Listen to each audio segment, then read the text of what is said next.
respect too much. Look, we have to have it. They have to have this done. They can protect it. Denmark, they're wonderful people. And I know the leaders are very good people, but they don't even go there. And, you know, because the boat went there 500 years ago and then left, that doesn't give you title to property. So that's probably the biggest statement I made, because people thought I would use force. I don't have to use force. I don't want to use force. I won't use force.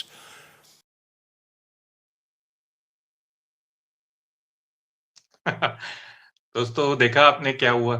Trump रोज नई धमकी देते थे, कभी tariff की, कभी हथियारों की, कभी वायलेंस यूज करने की, और अब उसी पे आ गए ट्रंप की भाई मैं तो फोर्स यूज नहीं करूंगा, मैं रूल आउट कर रहा हूं, जिसका मतलब ये है कि टैरिफ यूज करेंगे, जो 10% प्रॉमिस किया 1 फरवरी को और 25% 1 जून को, जिससे भी काफी चोट पहुंचेगी, पर फोर्स यूज नहीं करेंगे। तो हुआ क्या? ये तेवर बदले कैसे? ट्रंप के तेवर हमेशा तभी बदलते हैं जब कुछ वापस धक्का लगता है, समझे आप? यानी कि ट्रंप को स्टॉक मार्केट का धक्का लगा। कल यूएस स्टॉक मार्केट तकरीबन $1 ट्रिलियन से ज्यादा खो दिया।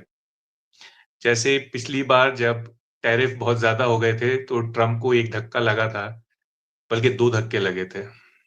एक तो चाइना ने पलटवार किया था टैरिफ्स लगा के, और वो जो रेयर अर्थ्स हैं और मैग्नेट्स हैं उनको बंद करके उनका एक्सपोर्ट, वो मैग्नेट्स हर चीज में यूज होते हैं, इलेक्ट्रिक गाड़ियों से लेके और नॉर्मल गाड़ियों के, पेट्रोल की गाड़ियों में और चिप्स में और इलेक्ट्रॉनिक्स में, हर जगह वो यूज होते हैं। तो जब उन्होंने उसको मना किया, और दूसरा हुआ था ये कि जो बॉन्ड मार्केट है, यानी कि US treasury T bill market, T bond market जिसे कहते हैं, वो हिल गया था, उसके इंटरेस्ट रेट ऊपर चले गए थे। तो उन 2 वजहों से ट्रम्प जो थे वो पीछे हटे। यानी कि ट्रम्प को कोई वापस जब जोर का झटका लगता है, खासतौर से फाइनेंशियल मार्केट्स का, तो ट्रम्प पीछे हटते हैं। इसलिए ये कि ट्रम्प आसानी से मोदी जी के सामने झुक जाएंगे, मुश्किल लग रहा है। इसीलिए आप देख रहे हैं कि 6 महीने तो टैरिफ्स को लगे हुए हो गए और 1 साल नेगोशिएशंस किसी ना किसी तरह से चलते रहे हैं, पर ट्रम्प माने नहीं है। यानी कि ट्रम्प को जब तक वापस कोई धक्का नहीं मिलता, क्योंकि ट्रम्प की जो बेसिक इंस्टिंक्ट है वो तो वही है ना, रियल एस्टेट वाली। वो रियल एस्टेट शार्क हैं मैनहट्टन के, न्यूयॉर्क के। तो वही आदत है कि भाई पुश करो जब तक मैक्सिमम एडवांटेज नहीं मिल सके, कुछ टेबल पे कुछ छोड़ो मत दूसरी पार्टी के लिए, निचोड़ लो।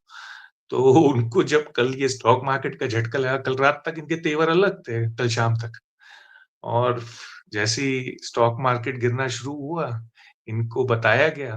तो ऐसा नहीं है कि ट्रम्प जो है वो बिल्कुल पागल हैं और मैड किंग है।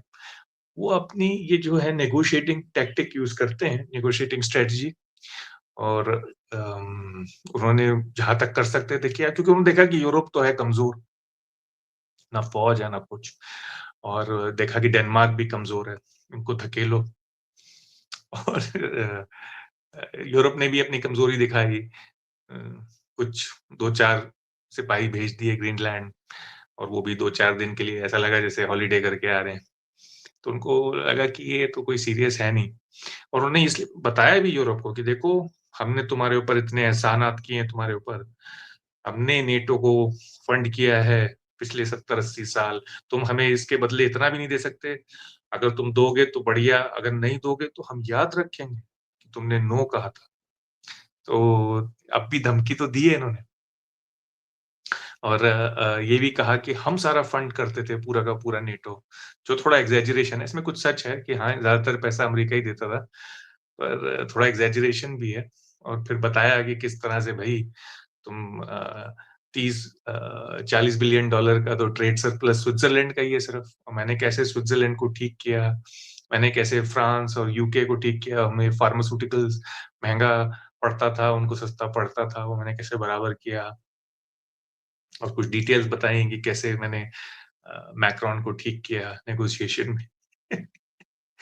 तो जैसे उनकी आदत है खुल्लम खुल्ला सारी बातें करते हैं, उन्होंने करीम बड़ा दिलचस्प था उनका ये सिर्फ 45 मिनट का होना था, पर तकरीबन सवा घंटा बोले वो, आधा घंटा ऊपर बोले अपने टाइम से।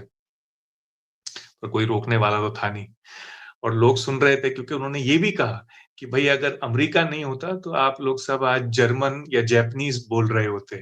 वो भी बड़ा गज़ब का क्लिप है। आप अगर हो सकेगा तो देखिए और फिर ये भी कहा उन्होंने सबको कि भई तुम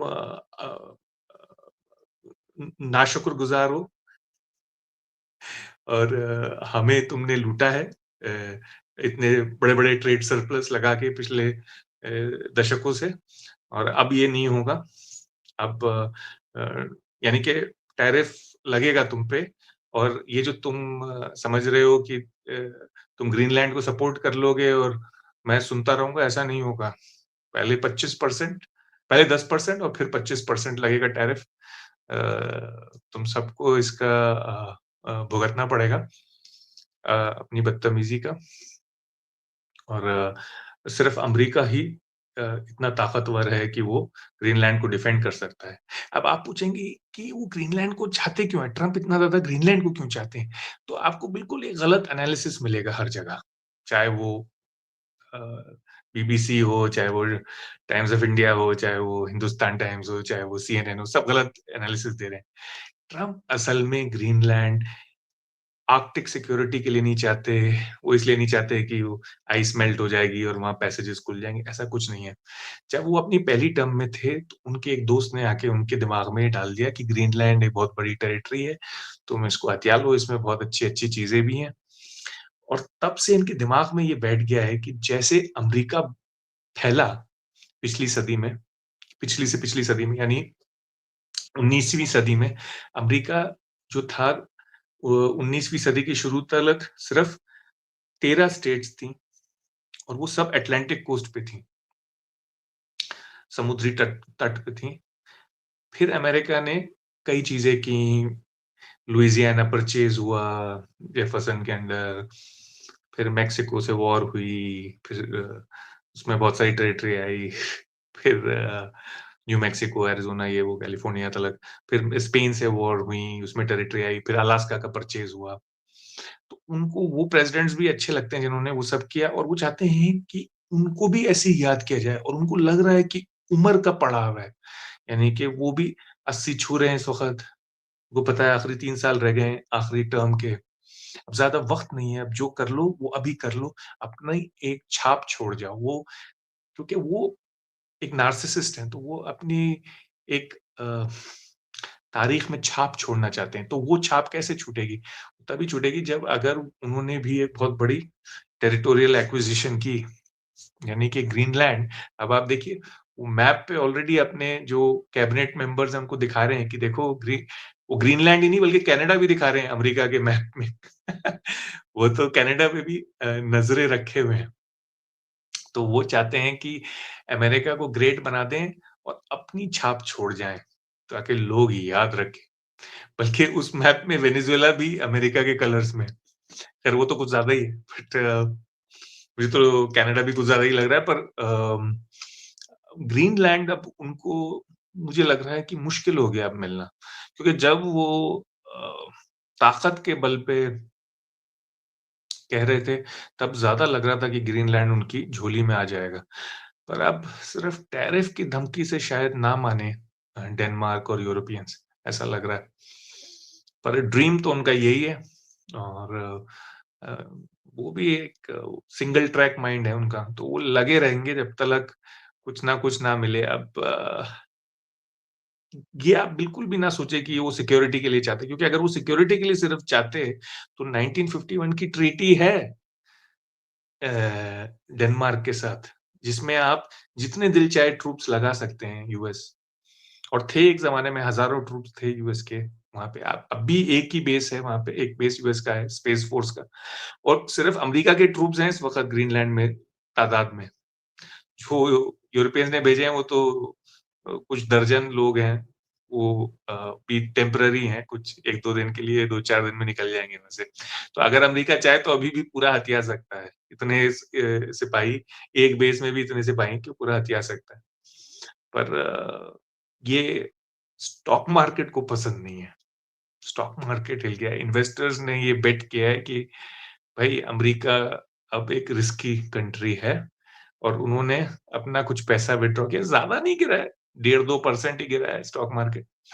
पर इतना काफ़ी है क्योंकि ट्रम्प की नज़रें स्टॉक मार्केट पे। आज भी उन्होंने ये कहा कि भाई स्टॉक मार्केट को तो मैं डबल करूँगा, यूएस स्टॉक मार्केट को। अब पता नहीं ये डींगे उनकी सही साबित होंगी कि नहीं, पर वो अपनी जो कामयाबी है, वो उसका मापदंड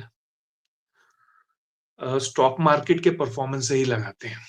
अगर स्टॉक मार्केट ऊपर जाता है तो उनको लगता है मैंने बहुत अच्छा किया है, क्योंकि आखिर दिल से तो वो व्यापारी हैं और बिज़नेसमैन ही हैं। तो आगे देखना होगा कि क्या यूरोप क्या अपनाता है सूरत-ए-हाल और क्या डेनमार्क करता है। बेचारा डेनमार्क भी क्या क्या ही कर पाएगा और ट्रम्प को किस तरह से ये लोग संतुष्ट करते हैं, सैटिस्फाई करते हैं, क्योंकि ट्रम्प आसानी से मानने वालों में से है नहीं। तो ये आपने देखा वो एक काफ़ी ये दिलचस्प उन्होंने 2-4 बातें और भी कहीं उसमें कि कैसे यूरोप जो है वो बिल्कुल बिगड़ चुका है क्योंकि लेफ्टिस्ट आइडियोलॉजी में चला गया है और क्यों इतना ग्रीन टेक्नोलॉजी ने बर्बाद कर दिया है। बस अगर पेट्रोल और गैस और डीज़ल होता तो आप कितने बढ़िया होते और कि किस तरह से डाँटा भी कार्नी को, कनाडा के मार्क कार्नी को, प्राइम मिनिस्टर को कि संभल के रहो, कनाडा हमारी वजह से ही ज़िंदा है। तो 2-4 लोगों को और गरियाया जिसमें मैक्रोन भी थे और ये भी कहा कि मैं ही पीस कराना चाहता हूँ। रशिया और यूक्रेन तो दोनों लीडर स्टूपिड हैं। तो जो उनका अंदाज़े बयाँ है वो उन्होंने कायम रखा है। पर अब मेन चीज़ से तो वो यानी यूज़ ऑफ फ़ोर्स यानी कि वायलेंस का यूज़ जो है वो नहीं होगा ग्रीनलैंड में। उससे वो मान गए हैं और पीछे हट गए हैं थोड़ा-सा मेरी राय में। तो देखते रहिए मेरे साथ और मैं और आपके पास वीडियो लाऊँगा इस किस्म के। मुश्किल ही लग रहा है कि इंडिया का भी वो आसानी से मानेंगे। देखते रहिए। शुक्रिया।